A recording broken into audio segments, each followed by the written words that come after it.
중국 해커가 미국 유권자에 대해서 수억 단위의 정보를 탈취했다? 중국이 2020년 미국 대선 당시 불법 투표용지 제작을 시도했다? 이거 음모론자들이 하는 말 같나요? 아니면 미국 선거 전산망이 정말로 중국한테 완전히 뚫린 걸까요? 그것도 아니라면 선거판과 대중국 안보 지형을 한꺼번에 흔들려는 그런 고도의 정치 공학일까요? 오늘 원빅월초에서는 그 숨겨진 진실을 파헤쳐보겠습니다. 최근 도널드 트럼프 미국 대통령이 파격적인 대국민 연설을 했어요. 백악관 정부 투명성 태스크포스가 수집해온 핵심 기밀 문서들을 가지고 전격 해제하겠다고 선언을 한 거예요. 핵심 내용을 보면은 미국 선거 인프라가 외국, 특히 중국의 해킹과 개입에 위험할 정도로 노출이 되어 있다고 하는 거예요. 그동안 미국 정보기관들이 이런 치명적인 취약점을 국민들한테 숨겨왔다고 강력하게 비판했는데 이게 정말일까요? 트럼프 대통령의 말만 들으면 미국의 선거 결과가 중국 손에 그냥 주물러진 것 같잖아요. 자, 여기서 잠깐 숨을 고르고 무슨 상황인지 짚어보도록 할게요. 이번에 공개된 기밀 문서의 핵심은 중국과 연계된 해커들이 미국 유권자 등록 파일을 탈취했다 이런 내용인데요. 이름이나 주소, 전화번호, 정당 성향 같은 정보가 담긴 유권자 파일이 몇억 건이 이렇게 넘어갔다 이런 얘기입니다. 트럼프 대통령은 중국이 2018년부터 미국 중간선거와 2020년 대선 결과에 영향을 미치기 위해서 움직이고 있었다 라고 주장을 하고 있고, 또한 딥스테이트가 중국의 대선 개입에 대한 정보를 은폐, 축수했다. 중국 당국이 미국의 언론인들을 매수했다고까지 주장을 했고요. 트럼프 대통령의 의혹 제기에 뉴욕타임스나 MBC 같은 미국의 레거시 언론들은 바로 팩트체크에 들어가게 되는데, 하지만 공개된 백악관 웹사이트에서 공개된 기밀 문건들을 봤을 때는 중국 해커들이 선거에 개입했다는 결정적인 증거거리가 없고, 공개된 정보 자체도 너무 많아가지고 검정색으로 다 색칠이 돼 있으니까 신빙성이 높지 않다라는 주류 언론의 대부분의 이제 결론이 있었고요.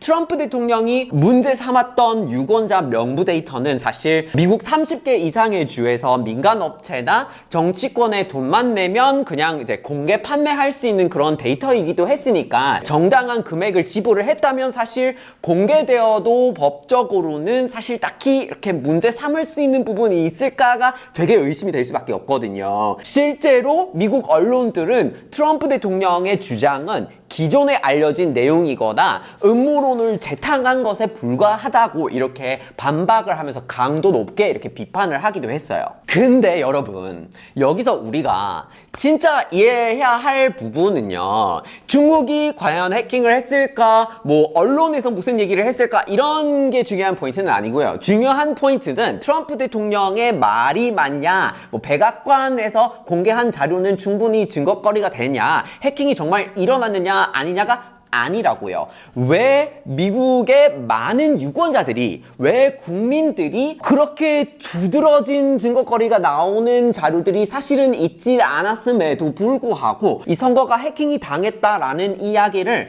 믿는 사람들이 왜 그렇게나 많을까, 요거를 한번 볼 필요가 있을 것 같습니다. 그러니까 해킹 당했다, 선거 조작 주장이 나왔다, 그거를 이제 먹힐 수 있는 기초적인 어떤 이 상황 자체가 뭘까요? 트럼프가 대통령인데 대통령이 매우 공식적인 대국민 연설, 기자회견 같은 자리에서 선거제도에 대한 해킹 의혹을 제기를 한다고 했을 때 그 행동이 미국에서 합리적으로 받아들여지는 사람들이 많은 이유가 대체 뭐예요? 미국에서 선거 개입 또는 부정선거론이 어떻게 힘을 얻을 수 있냐면, 그거를 이해를 하려면 미국의 되게 독특한 선거 시스템을 한번 들여다볼 필요가 있어요. 미국은 연방 국가예요. 이중 주권이 있어요. 연방 정부 있고 주들이 있어요. 그렇죠? 그러니까 미국은 한국처럼 중앙선거관리위원회가 있고, 그 위원회에서 전국적으로 이루어지는 선거를 직접적으로 관리를 하고 운영하는 시스템 시스템은 있을 수가 없어요. Federal Election Commission, FEC라고 하는 미국 연방선거위원회가 있죠. 그리고 Election Assistance Commission, EAC, 선거관리위원회가 있기는 하죠. 하지만 연방정부이기 때문에 가이드라인을 주고 운영을 위한 지원금을 주거나 아니면 나중에 일이 다 지난 다음에 무슨 사건이 터졌다면 수사하거나 사실관계를 확인하는 역할을 하기는 하죠. 실제 선거,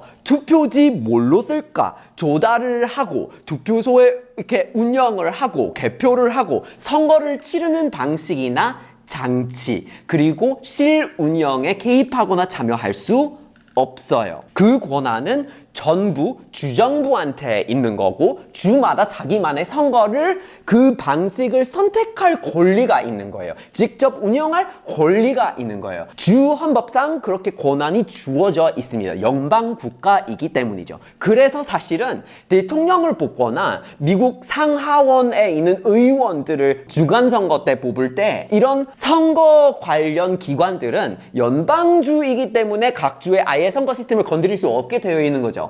개입을 하게 되면은 각 주의 주권을 침해하는 것뿐만 아니라 법적으로 위헌이 되기 때문에 안 되는 거예요. 연방 국가이기 때문에 이런 시스템으로 돌아가고 있고 한국과 근본적으로 차이가 있어요. 이걸 일단 깔고 보고요.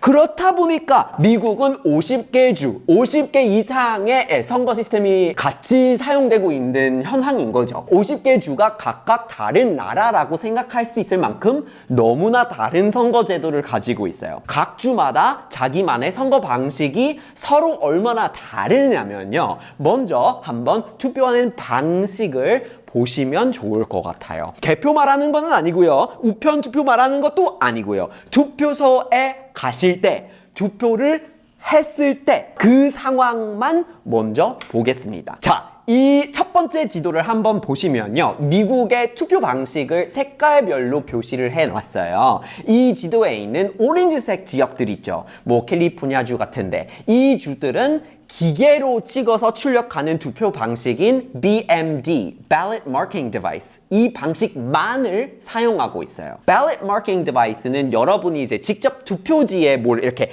도장을 찍거나 뭘 쓰거나 하는 이런 게 아니고요. 투표 용지를 갖고 있어요. 그거를 기기에 넣어서 그러면 기기가 받았습니다 하고 화면에 못 떠요. 그러면 화면에 나 이 사람 뽑고 싶다 하고 화면을 이용하거나 말을 해서 그 기기한테 투표지를 어떻게 표기해야 되는지를 알려주고 기기가 표기를 해주는 형태인 거예요.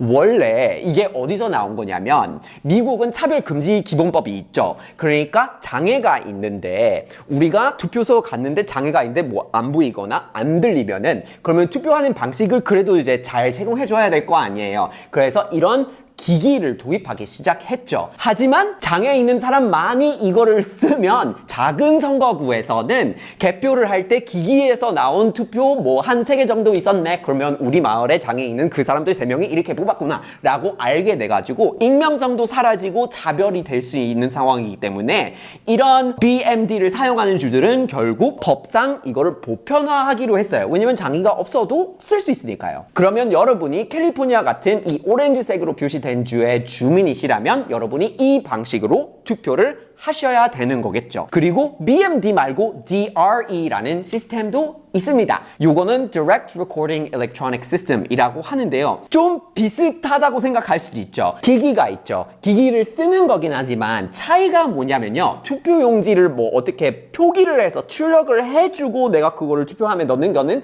아니고요. 직접 전자로 투표를 하고 그냥 거기서 떠나는 거죠. 화면에 이렇게 뚝뚝뚝 누르거나 말을 해줘서 기기에서 그거를 이제 표기를 전자로 해서 저장 장치 안에 그 데이터를 저장해 두는 거예요. 나중에 개표나 분석을 하기 위해서 내부에서 그러니까 관리자 측에서 검증용 출력 용지가 있기는 하지만은 그걸 투표지를 따로 찍어서 뭐 투표자한테 다시 주고 기기가 그걸 어떻게 찍었는지를 눈으로 확인할 수 있는 방법은 없어요. 여기서 내가 누구 뽑았는지 기억나지 않으면은 이슈가 되고 또 이제 기록이 너무 이제 없어가지고 뭔가 이제 못 믿겠다 이런 거에 대한 이슈가 많으니까 이젠 뭐 이런 시스템으로 투표를 했을 때도 투표 영수증을 뽑아주는 시스템을 도입을 할까 논의가 또 많이 되고 있어요. 자, 그럼 다시 한번 지도를 볼게요. 캘리포니아 같은 오렌지색 주들은 아까 말한 BMD를 쓰고 있어요. 그것만을 쓰고 있죠. 그러면 빨간색으로 표시되어 있는 루이지애나 주는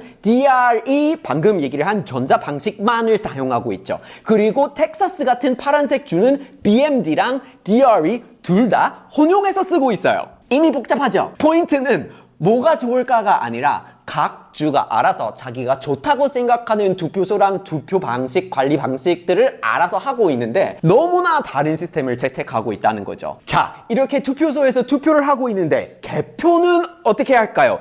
이것도 천차만별이에요, 여러분. 자, 그럼 다른 지도를 한번 보여드리겠습니다. 이번에는 개표 방식이 색깔별로 표시되어 있어요. 뉴욕주를 보면은 세 가지 방식을 혼용해서 사용하고 있어요. 그 BMD 기기가 있죠. 우리가 투표지를 넣어서 지켜 나오는 그거를 쓰기도 하고 개표 기기도 따로 있어요. 그것도 다 쓰고 있지만 optical scan이라는 방식도 있어요. 쉽게 얘기를 하면 투표 용지를 투표함에 넣었을 때 스캔이 되면서 들어가거나 들어간 다음에 스캔이 되니까 그렇게 하면서 판독을 하는 거죠. 그러니까 다른 오렌지색으로 표시되는 주들은 이렇게 마찬가지로 운영을 하고 있어요. 그리고 또 루이지애나주 노란색으로 표시되어 있죠. 거기서는 뉴욕이 쓰는 방법을 하나도 쓰지 않고 오직 DRE만 쓰고 있어요. 그러니까 전자로 투표를 해서 전자로 쌓여진 데이터만 그냥 나오는 대로 그대로 개표를 하는 겁니다. 따로 확인하는 방법이 없다는 거죠. 근데 오하이오주, 뉴저지주 같은 되게 진한 파란색으로 표시되어 있는 주가 있죠. 여기서는 모든 방법을 다 동시에 쓰고 있어요.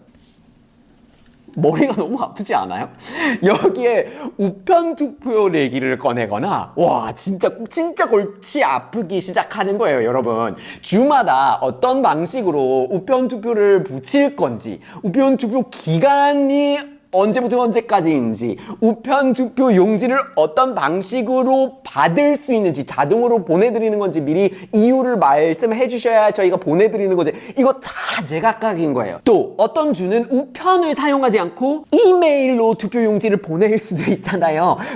제가 사는 주에는 그랬어요. 그러면 내가 투표자가 맞는 건지 신원 확인은 어떻게 할까요? 이게 진짜 끝도 없는 거예요. 50개의 나라의 투표 방식이 다 다르다 이렇게 생각하는 게 맞는 거예요. 이렇게 주마다 자기들만의 방식으로 투표를 하는데 그러면 다른 주의 방식을 봤을 때 어떻게 그렇게 투표를 할 수 있는 거야? 말이 안 돼. 어이가 없어. 라고 그런 반응이 나올 수밖에 없겠죠. 루이지애나 주에서 뉴욕에서 하는 거 보고 말이 안 돼. 그렇게 많이 해야 돼? 뉴욕 주에 있는 사람이 루이지애나에서 하는 거 보고 그렇게 확인도 안 하니? 그리고 서로 의심을 하겠죠. 이렇게 선거하다가 한 주 때문에 선거를 이겼다고 하면은 완전 난리가 난단 말이에요. 만약에 투표 과정에 문제가 생겼다? 그러면 다른 방식의 투표 개표 방법을 100%를 믿겠냐고요. 여기에 유권자들은 선거 날이 되면 이 파편화된 시스템에서 오류가 직접적으로 이제 있으니까 가끔 몸으로 경험하는 경우가 있잖아요. 투표소에 갔는데 기계가 먹통이 돼서 줄을 더 오래 서가지고 이제 투표를 못 하게 되는 경우, 아니면 우편 투표를 보내는데 처리가 지연이 돼가지고 내 표가 제대로 과연 들어갔나를 확인하고 싶은데 확인할 바가 없는 경우. 이게 진짜 이슈가 한두 가지가 아니에요. 이렇게 서로가 서로의 시스템을 믿지 못하고 일상에서 겪는 행정적 오류 아니면 시스템의 불확실성에 대해서 되게 찝찝한 마음을 가질 수밖에 없는 상태에서 선거 시스템이 해킹당했다? 그런 소식들을 들으면 사람들은 어떤 생각을 할까요? 2016년에 미국 대선 당시에 이제 러시아가 민주당 측 시스템을 해킹해가지고 힐러리 클린턴 당시 이제 민주당 대선 후보를 비하하고 트럼프 당시에 이제 공화당 대선 후보에게 유리한 자료를 유출을 한 사건이 있었어요. 이 사건은 사실 선거 전에 공개되지는 않았고요. 선거가 진행된 다음인 2017년에 FBI 미국 연방수사국에서 그리고 이제 중앙정보국 CIA에서 그리고 국가안보국 NSA에서 보고서가 나오게 되면서 알려진 건데, 보고서에는 러시아 총정찰국 그 GRU라는 기관이 있는데 GRU가 도널드 트럼프의 당선 돕기 위해서 선거에 조직적으로 이렇게 개입을 했다라고 이렇게 명시를 하고 있는 그런 보고서가 나왔던 거예요. 이 소식을 들은 사람들은 충분히 부정선거가 있을 수 있다고 생각하지 않을까요? 근데 이걸 한번 겪었죠? 한번 겪었는데 선거 전에 왜 안 했냐? 라고 따지는 사람이 있겠죠. 근데 선거 전에 하면 영향 끼친다고 일부러 기다리고 민주주의의 어떤 신빙성을 지키기 위해서 기다렸다 하고 나중에 발표한 거 그거 맞는다고 생각하는 사람도 있어요. 이거 진짜 너무 어지러운 상황이에요. 이런 이슈가 그동안 쌓여왔는데 캘리포니아에서 시장 뽑을 때 또 알고 보니까 뭐 중국 스파이였다? 중국이 미국 재정부까지 해킹한 적이 있다? 그런 것들 배경에 두고 중국도 미국 선거 해킹하려고 움직였다라고 백악관에서 발표를 하게 되면은 그럴 가능성이 있다고 볼까요? 전혀 없다고 볼까요? 그리고 분명히 이거를 의심하는 이유는 이 시스템이 굉장히 복합적이기 때문이고 복합적인 시스템을 지켜내기가 쉽지가 않기 때문인 것 같아요. 자, 그럼 다시 트럼프 대통령의 기자회견으로 돌아가 보겠습니다.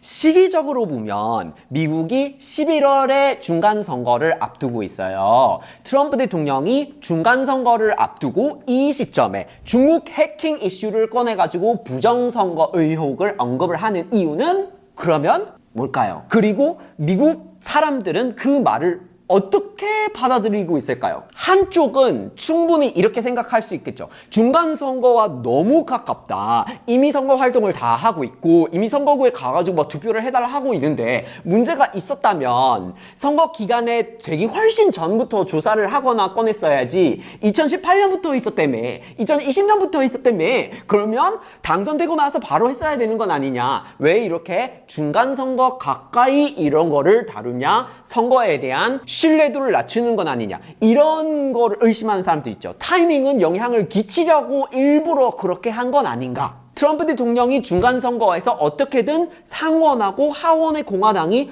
과반수를 차지하기 위해서 이 이슈를 활용해가지고 자기 베이스를 동원시키려고 하는 건 아닌가. 사실 중간선거에서 민주당이 만약에 상하원 다수를 차지하게 된다면 어떻게 될까요? 트럼프 대통령은 레임덕이 되는 거겠죠. 그럴 상황을 피하기 위해서 가능한 미리부터 자기 베이스를 이런 이슈 위주로 집결을 시킬 수 있는 어떤 소식을 깔아두고 그러는 건 아니냐. 그렇다면 다른 한쪽은 이런 거를 어떻게 생각하고 있을까요? 선거에 다국이 영향을 끼치려고 하고 있으면 2016년의 선거처럼 다 당하고 나서 이슈화를 시킬 거 아니라 선거가 진행되기 전에 충분히 선거의 안보를 이슈화를 시켜서 그 선거 안보를 지킬 수 있어야 되는 건 아니냐. 11월까지 이렇게 시간이 상당히 있는데 11월 선거의 타당성을 좀 지키려면 미리부터 발표를 해가지고 각 선거구에서 이거를 대비를 해가지고 알아서 좀 이렇게 준비를 할 수 있어야 되지 않겠냐라고 생각할 수도 있을 것 같아요. 어떤 의도든 간에 선거에 이렇게 중대한 발언을 이렇게 하면은 영향을 사실 끼칠 수밖에 없는 타이밍이 되는 건 맞는 것 같아요. 근데 어떤 영향을 끼치려고 하는 걸까요? 그 타이밍을 분석했을 때, 그 의도를 분석했을 때 뭐가 더 중요하다고 생각하는지에 따라 다르겠죠. 외국 정부로부터 영향을 막는 게 더 중요하다. 아니면 스스로 우리 연방 정부가 주의 주권에 개입하는 걸 더 이렇게 방지를 해야 되는 거냐. 이런 의견 충돌이 생기는 거예요. 그러니까 외국 정부로부터 받을 수도 있는 영향보다 트럼프가 미치려고 하는 정치적인 영향, 그 입김이 더 크냐, 더 작냐, 그런 거에 대한 의견들이 확확 갈라지는 거죠.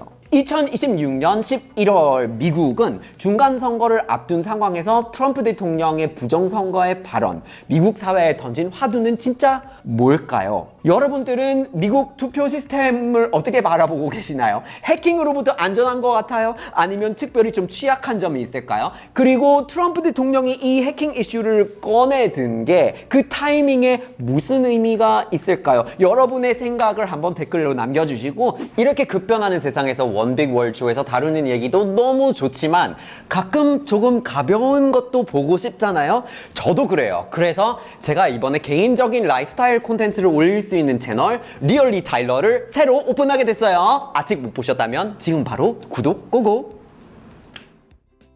여러분, 이 영상 보셨나요? 이 영상은요,